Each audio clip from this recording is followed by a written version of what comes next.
Paytm payments bank licence రద్దయింది. ఈ మేరకు ఆర్బీఐ ఓ ప్రకటన విడుదల చేసింది. శుక్రవారంతో పేటీఎం పేమెంట్స్ బ్యాంక్ కార్యకలాపాలు ముగించాలని ఆదేశించింది. ఈ ఉత్తర్వులు తక్షణమే అమలులోకి వస్తాయని వెల్లడించింది. మూసివేత ప్రక్రియలో భాగంగా అప్పులు తిరిగి చెల్లించేందుకు పేటీఎం పేమెంట్స్ బ్యాంకు వద్ద తగినన్ని నిధులు ఉన్నాయని ఆర్బీఐ పేర్కొంది. బ్యాంకు వ్యవహారాలు బ్యాంకుతో పాటు డిపాజిటర్ల ప్రయోజనాలకు హాని కలిగించేలా ఉండటంతో లైసెన్స్ రద్దు చేసినట్లు ఆర్బీఐ తెలిపింది. పేమెంట్స్ బ్యాంక్ లైసెన్స్లో నిర్దేశించిన షరతులను పాటించడంలో బ్యాంకు విఫలమైందని చెప్పింది. ఇంకా బ్యాంకును కార్యకలాపాలు కొనసాగించడానికి అనుమతించడం వల్ల ఎలాంటి ఉపయోగం లేదని ఆర్బీఐ అభిప్రాయపడింది.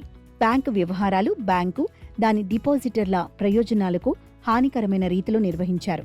ఫలితంగా బ్యాంకింగ్ రెగ్యులేషన్ యాక్ట్ 1949లోని సెక్షన్ 22(4) కింద జారీ చేసిన లైసెన్స్ను ఉపసంహరించుకున్నాం.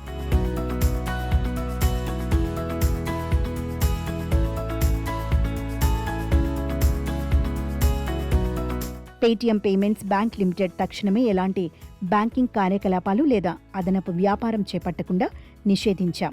హైకోర్టులో ఒక దరఖాస్తు దాఖలు చేయడం ద్వారా బ్యాంకును మూసివేసే ప్రక్రియను ప్రారంభిస్తాం. బ్యాంకును మూసివేసిన తర్వాత పేటీఎం పేమెంట్స్ బ్యాంక్ లిమిటెడ్ తన మొత్తం డిపాజిట్ బాధ్యతలను తిరిగి చెల్లించడానికి తగినంత నగదు నిల్వలు ఉన్నాయి అని ఆర్బీఐ పేర్కొంది.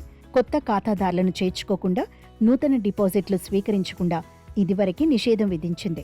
2022 నుంచే పేటీఎం పేమెంట్స్ బ్యాంక్ పై చర్యలు చేపట్టిన ఆర్బీఐ బ్యాంకింగ్ కార్యకలాపాలకు సంబంధించి పదే పర్యవేక్షక ఆందోళనలు తలెత్తడంతో 2024లో ఆంక్షలను కఠినతరం చేసింది.